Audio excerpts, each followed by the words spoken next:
안녕하십니까? 12월 3일 목요일 오늘의 와플서치 본문은 출애굽기 15장 1절부터 21절까지입니다.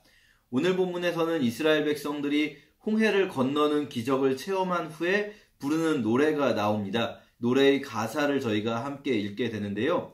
가사의 내용을 보면 하나님께서 우리의 대적들을 물리치시고 우리를 보호해 주셨다는 사실에 대한 찬양이죠. 하나님이 우리의 용사가 되시고 결국 우리로 하여금 노래하게 하신다는 겁니다. 우리가 일상에서 마주하고 있는 여러 상황들에서 때로는 우리의 힘을 넘어서는 것 같고 내가 도저히 이겨내지 못할 것 같은 대적을 만나게 될 수 있지만 사실 이 싸움은 우리의 싸움이 아니라 우리를 지키시는 하나님의 싸움이시라는 것을 고백하는 거죠. 저는 개인적으로 오늘 본문을 읽다가 보니 문장의 시제가 13절부터 갑자기 바뀌는 것에 좀 주목하게 되었습니다. 13절 이전까지는 위에 보시면 10절에서 깊은 물에 빠지고 말았습니다. 또 12절에서 땅이 그들을 삼켜 버렸습니다. 이런 식으로 계속 과거형으로 이야기하다가 13절부터 땅으로 들어가게 하실 것입니다. 낙담할 것입니다. 16절에도 꼼짝하지 않을 것입니다. 17절에 산에 심으실 것입니다. 이렇게 계속 18절까지 미래형으로 시제가 바뀌는 것을 보게 되었어요. 이 노래를 부르는 이유는 과거에 하나님이 하신 일 때문입니다. 지금 하나님께서 홍해에 이 이집트 군대를 수장시키신 것 때문에 그 과거에 일하신 하나님을 찬양하는 거죠. 하지만 이스라엘 백성들에게 있어서 더 큰 찬양의 이유는요, 과거에 그 일이 있었다는 사실 자체가 아니라 그 과거의 사건을 통해서 이제 우리가 미래에 소망을 들 수 있게 되었다는 거예요. 그동안은 사실 소망이 없었어요. 곧 망할 것 같았고 광야에서 더 이상 우리는 이집트 군대로부터 도망가지 못할 것만 같았어요. 하지만 이제 하나님이 하신 이 일을 보니 미래의 소망이 다시 살아나는 거죠. 그래서 하나님이 이런 일을 하실 것입니다. 이런 일을 하실 것입니다. 이게 더 큰 찬양의 이유가 되는 거예요. 바꿔 말하면 사실 오늘 본문에서 이렇게 기쁘게 찬양했다가 바로 내일 본문에서부터 이제 불평불만이 막 또 가득 차게 되거든요. 불평불만이 가득 차는 건 언제냐면 사실은 현실이 안 좋기 때문이기도 하지만 똑같이 안 좋은 현실 속에서도 미래에 대한 소망이 있을 때는 우리가 불평하지 않을 수 있어요. 그런데 언제 불평하게 되는가? 소망조차 없을 때인 거죠. 소망이 꺾일 때. 지금 당장 어려움보다도 앞으로 앞날이 막막한 게 더 힘든 겁니다. 제가 주사 맞을 때 뭐 그런 거 있잖아요. 사실 이게 막상 바늘이 들어가고 나면요 금방 또 빠집니다. 그리고 사실 그렇게 아프지 않아요. 그런데 진짜 힘든 건 언제냐면, 물론 안 힘든 여러분도 계시겠지만 전 주사를 아직도 싫어하는데 언제 싫습니까? 주사 맞기 전에 그 앞으로 아플 것에 대한 긴장감이 사실은 더 우리를 힘들게 하죠.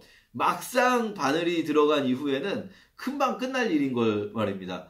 미래에 대한 소망 또는 미래에 대한 불안감이야말로 우리의 현재를 규정할 수 있다는 거예요. 지금 현재의 상황이 아니라 우리 청년들이 요즘에 이제 청년들이 굉장히 힘들어합니다. 그러면 어른들은요 되게 이해하지 못할 수가 있어요. 기성세대가 보기에 지금 청년들은, 지금 20대 30대 청년들은 옛날에 내가 20대일 때보다 훨씬 더 안정적으로 잘 살고 있고, 옛날에 나 때는 사실 뭐 삼시세끼 밥을 챙겨 먹지 못하는 경우도 있고 쌀밥이 없어가지고 뭐 맨날 흰쌀밥 먹으면 그것만으로도 만족하던 시절이었는데, 그러면서도 그때 정말 열심히 힘을 내서 살 수 있었는데 왜 지금 청년들은 이렇게 부유하게 살면서 맨날 힘들다 하는가 답답하실 수 있을 것 같아요. 뭐 답답한 측면이 분명히 있으시겠죠. 그런데 사실은 지금 청년들이 어려운 거는요 지금 현재 때문이 아닌 거예요. 지금 현재는 사실은 삼시세끼 먹고 사는데 문제가 없는 청년들이 더 많을 수 있겠고, 물론 힘든 경우도 있지만 대체적으로는 뭐 삼시세끼 먹고 살고 부모님이 주시는 용돈으로 생활하고 이게 가능할 수 있는데, 이들을 힘들게 하는 건 뭐냐면 앞날이 막막한 거예요. 지금 당장이 아니라 앞으로 이게 취직이 안 되고 또 취직을 하게 되더라도 이 좋은 직장이 아니면은 앞으로 앞날이 정말 내가 결혼을 할 수 있을까? 자녀를 키울 수 있을까? 이 앞날에 대한 막막함, 또 앞날에 대한 막막함을 주는 이 사회가 불어넣는 메시지. 결혼 이후에는 결혼하려면 어느 정도의 돈이 필요하고, 결혼 이후에 자녀를 낳으려면 어느 정도의 돈이 필요하고, 막 이런 메시지들을 이 사회는 계속해서 주입하는데, 지금 내 삶을 보니 앞날이 너무나 깜깜한 거죠. 그게 지금 나를 힘들게 만드는 거예요. 앞날에 대한 소망 없음이. 지금 오늘 본문에서 이스라엘 백성들이 찬양하는 이유는요, 당장 홍해에서 하나님이 이 일을 행하셨기 때문이 아니에요. 앞으로 하나님이 우리를 지키실 것이라는 것을 기대하는 소망이 드디어 생겼기 때문인 거죠. 특히 이 소망은요, 18절에서 정점에 달합니다. 18절 마지막 이제 부분인데요. 여호와여, 주는 영원히 다스리실 것입니다. 하나님이 우리를 영원히 다스리실 것입니다. 이 소망, 하나님의 다스림에 대한 소망이야말로 이들이 노래하는 근거이자 이유가 되는 거죠. 오늘날 우리들도요, 참 힘듭니다. 이게 사실 우리는 지금 눈앞에 있는 일이 어려워서 내 마음이 힘든 것 같지만 아니에요. 생각해보면 이보다 더 힘든 일이 있어도 사실 앞에 어떤 약속이 있다면, 내가 지금 힘들지만 이 힘든 걸 잘 이겨내면은 뭔가 보장된 미래가 있다면 우리 그렇게 힘들지 않을 거예요. 하지만 앞이 막막한 거예요. 그게 우리를 힘들게 하죠.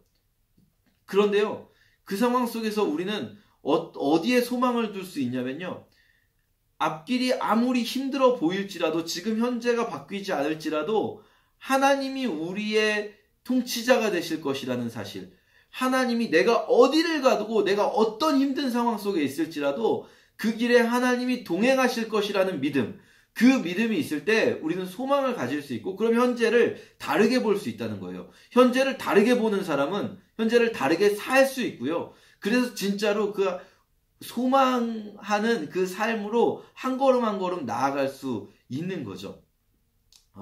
사실 이스라엘 백성들은 이 소망을 가지는데 실패했어요. 그들은 조금 어려운 일이 있을 때마다 우리 이제 죽는 거 아닌가라는 생각을 했어요. 보세요. 물이 없어서 힘든 게 아니라 지금 당장 물이 없는 것을 보니 우린 이대로 앞으로 죽을 것 같다라는 미래에 대한 절망, 이것이 그들을 힘들게 하거든요. 그들은 결국은 하나님께 소망을 두는 일에 실패한 거죠. 사실 하나님께 소망을 두는 일에 다른 것이 필요하지 않습니다. 우리의 믿음이 필요한 거죠. 현상이 어떻다고 해서 그것이 우리의 소망을 흔들 수 없어요, 사실은. 왜냐하면 아무리 소망이 있어도, 진짜로 좋은 일이 있을 것이라도 지금 당장은 안 좋을 수도 있는 거잖아요. 지금 여러분의 삶이 혹시 소망이 없다면, 우리가 지금 현상이 나아지는 것을 막 그래야만 내가 변하는 것이 아니라, 내가 먼저 소망을 가져야겠다. 그러려면 내가 하나님을 신뢰하는, 하나님이 나와 동행하실 것을 신뢰하는 믿음이 필요하겠다. 이 부분을 저희가 점검해보는 오늘 하루 되었으면 좋겠습니다. 감사합니다.